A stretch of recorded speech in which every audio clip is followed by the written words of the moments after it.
how do I systemize my business? And then I was just talking to someone and they were like, okay, you're talking all about SOPs and systems, but like something clear, something well-defined, like how do you do that? And I was just showing them, look, this is my Amazon AMA sessions on Tuesday. I literally have a checklist that I'm going to go through and making sure that everything what stands on the checklist, I'm going to go through each steps. Why? Because I don't have to remember those things. Literally the checklist, it's helping me execute at perfections all times, especially when I'm like distracted. Like for example, today I was super distracted. Very many things are happening and like, okay, how do I still stay top of my game? That's how I stay top of my game. I have checklists, I have systems, I have processes. Now, why it's good to have this is because it's going to remind you on, okay, what are the next steps that should be done? So before recording, what am I doing? I'm going to make sure at least 20 backup questions already. Why? Because simply sometimes there are lots of questions coming in. Other times, no questions are coming in. And in the meantime, I don't want to just stay here, right? So I do have also backup questions,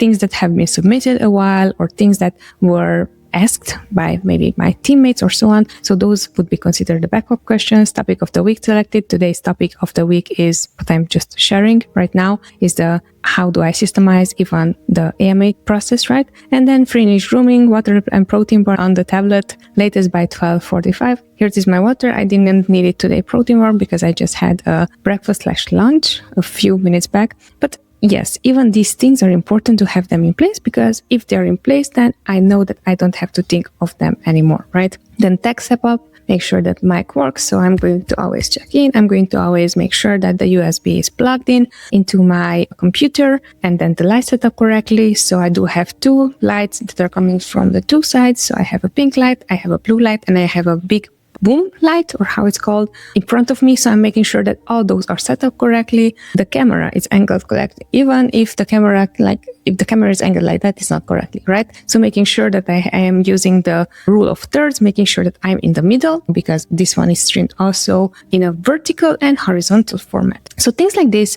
it's really important to have them set up right in place. Why? Because if these are not set up right in place, then I'm going to forget them. And this is why I wanted to share with you that even I would have these. And if you would want to have systems in process, make sure that you have even a checklist like this one, freaking super easy on the what to do next, right? Because if you do have that, then it's going to take out all the thinking process. Now, why we have systems in place is because we want to make sure that we have set up once the correct setup, and then we're following it ourselves as well. Let me know if this makes sense and if this helped you, simply because I know that sometimes it can be so daunting, the fact of how do you systemize things, simply by always you're doing the same thing and then you're not even going to put any more thought process in it. You make sure that you have a system in place and you're going to follow your system.